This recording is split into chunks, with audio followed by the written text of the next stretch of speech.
Prepositions are connectors, linking words, fillers. They are an essential piece or part of the speech within a sentence. They are essential to connect two sentences, to connect verbs, nouns, pronouns, complements, objects, so and so and so. Okay.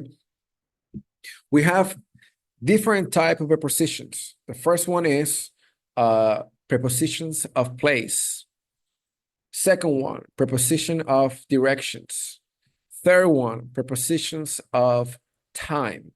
Now, you may ask yourself, do we have different words for these different type of areas? No, we have the same set of prepositions used in three different ways. So for example, we can use the word on in English, and in Spanish it's just en. The word on in English, we can use it to give a location, in this case for a preposition of place. We can use it for a preposition of time, but we also can use it for a preposition of direction. It just depends how it's used. Same thing happens in Spanish. The only difference between the two, English and Spanish, is that English is a prepositional language. We have 57 prepositions. In Spanish, we have only 11. So that means that we have to grab all these 57 and put them in groups within these 11 prepositions that we have in Spanish. And then we can set up the use either for place, for direction, or for time.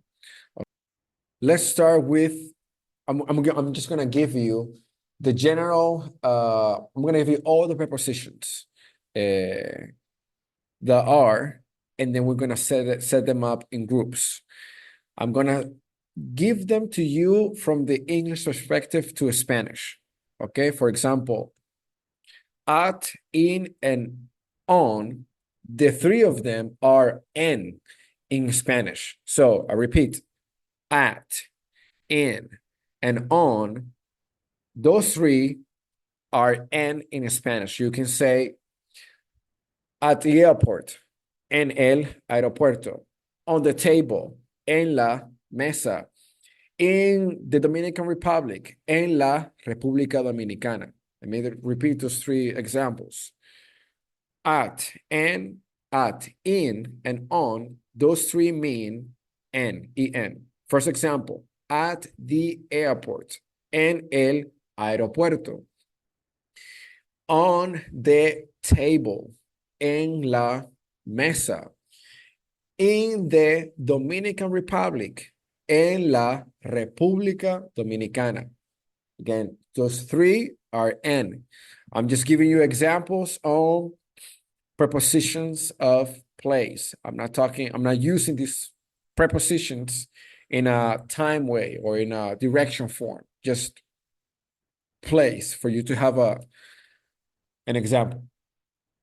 Okay, very good. Another group, we have above, we have over, we have on, those three, over, above, and on. Why is it on? On, I know that in English, it has to be in contact with the table. On the table has to be in contact. The only difference between above and over is that it's directly over the table. It's not in contact with the table, but it's directly over it. Now, in Spanish, for those three situations, we use sobre. So sobre could mean in Spanish, S-O-B-R-E. S-O-B-R-E could mean two things. Number one, could be on, meaning in contact with the table, that is on the table, or could be over or above.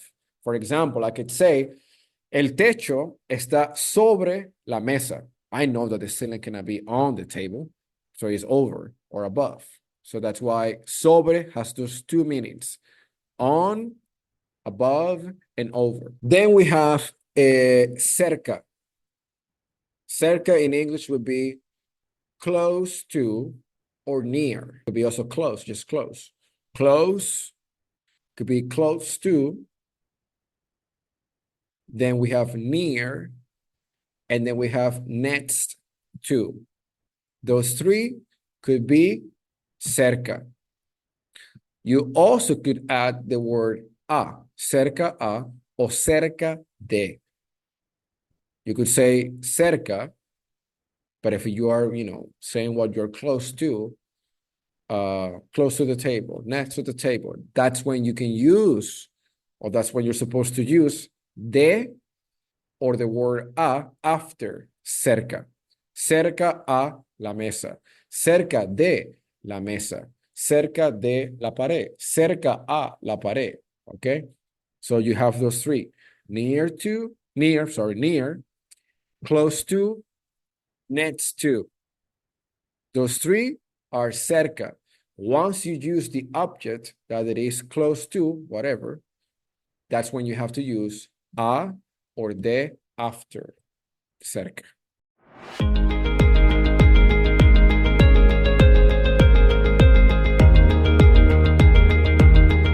You're saying the same thing, just different words. Let me give you this difference, but it's not really a difference, it's just the word to in English, most of the time it's going to be translated in Spanish into or to a. So that's, I guess, the English version. But in Spanish, we have the tendency to use a lot the word de instead of a. Close to, we don't say a. We have more, you're going to hear more cerca de than cerca a. This is the other one. Lejos. So we have, for lejos, we have far from, far, away, and we also have away from. So that from, it will only be there if we're saying the object, like I am away from the table, away from, or far from the table. Of course, far is more away than away. Same thing in Spanish. The only difference is that we turn this lejos into an adjective. And that's how we identify if it's far, more far than, so we say más lejos de. But if you're just saying away from, lejos de. For example, I'm away from the door. Estoy lejos de la puerta. You want to say that you are more away from, or in this case, far from. Now we add more than. So, más lejos de la puerta. And then you turn that word lejos into an adjective that is right now working as a preposition, a place. You turn that into an adjective. So you go similarity, superiority, and superlative. Similarity is tan lejos como. La mesa está tan lejos como la pared. So the table is as far as away as the table, as the door. And then you go superiority. Más lejos que, or más lejos de. Is more, is far, or further than blah, blah, blah. Now, if you want to say that that's very, very far, de lejísimo. That he, J-I, has an accent mark. Lejísimo. For example, la casa está lejísimo de.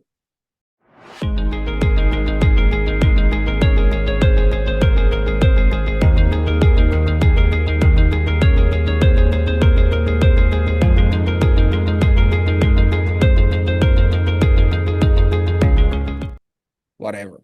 Because again, we're just saying away from, far from. Now in Spanish, we are adding those different layers. Farther, farther away. Okay, simple one is before. Antes de. That's a specific preposition that requires de all the time. That one requires de all the time. It cannot be just antes. Yes, you could say, yo voy antes, but you're missing something. I go before. If it's like that, yes. But again, if you're adding something else, the object, you require de there. Yo voy antes de él. I'll go before him. I'll go, that's before this. Eso es antes de. So antes de, antes de.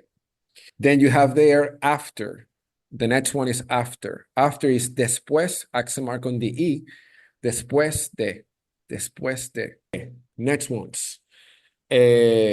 Underneath. Under. Below. Underneath. Under. And below. Those three are abajo. Abajo de. Some people use the word conversationally. They don't use abajo, they use bajo de. So they drop the A and they say bajo de. I would say that that's a more conversational way to use it, not grammatically correct, but because that is just the verb form of bajar, to go down, not the preposition form. So they use it like as a preposition, but that's when we get to talk. And that's part of the slang too. So we have underneath, we have under, and we have below. What is the difference between the three in English? Underneath is this. My hand is underneath the notebook. So it's touching the book. The opposite would be on the book, underneath. In Spanish, this is just abajo de. There's no abajo, we have to add more other words to say that it's in contact with the book. Okay. Now, under is this. My hand is under the notebook. Same thing. In Spanish, we go back to abajo de. So it's very ambiguous. Now, below is more under, if you will, more under. My hand is more under than the book. But in Spanish is abajo de. Now, the only way we can differentiate those abajos is by turning that abajo into an adjective. Más abajo que, tan bajo como. So now you go back to the formulas. Similarity, tan bajo como, tan abajo como, blah, blah, blah, blah, blah. Más abajo de, more lower or lower than, or below, in this case, than. We do not say, note there, we do not say abajísimo. We do not use superlative. We only get to from similarity to superiority, but we don't bring it to abajísimo. We do not say that. We just say too low, muy, muy, muy, muy, muy, muy abajo. That's it. So those three, underneath, under, and below, they are abajo de. Okay, next one. In front of, in front of, in front of. In Spanish, that would be en frente de. N-E-N space, frente, forehead, de, en frente de.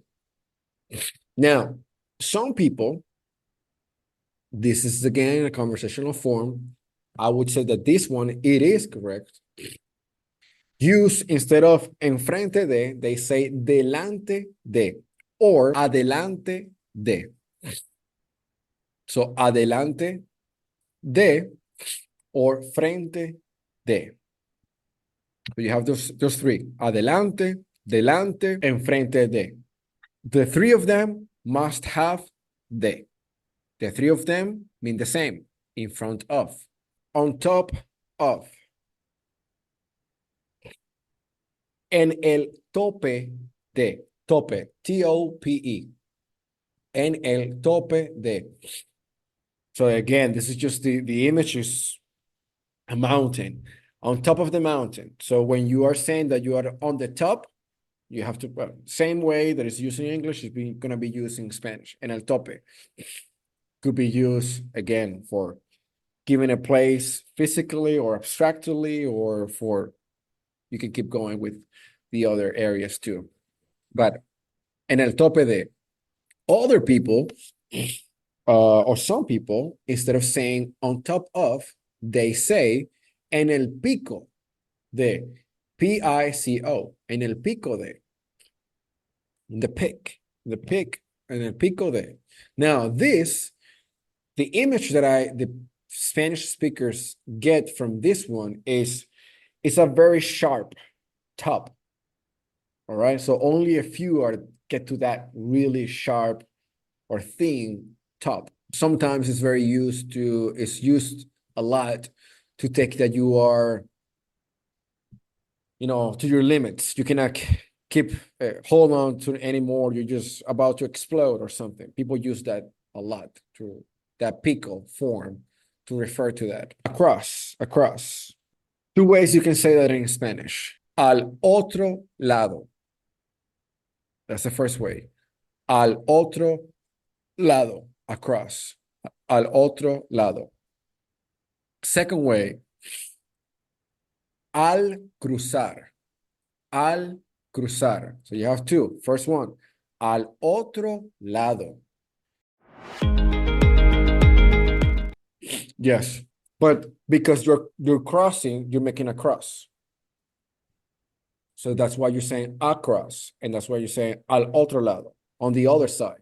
But in this case, it's a preposition in English that you can say in Spanish in two ways. Next one, against, en contra, or contra.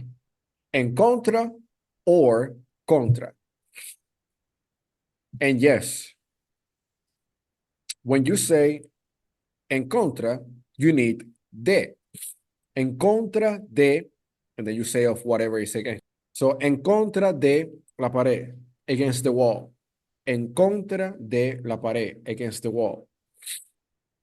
You also can say, en contra de nosotros. It's against us. En contra de nosotros.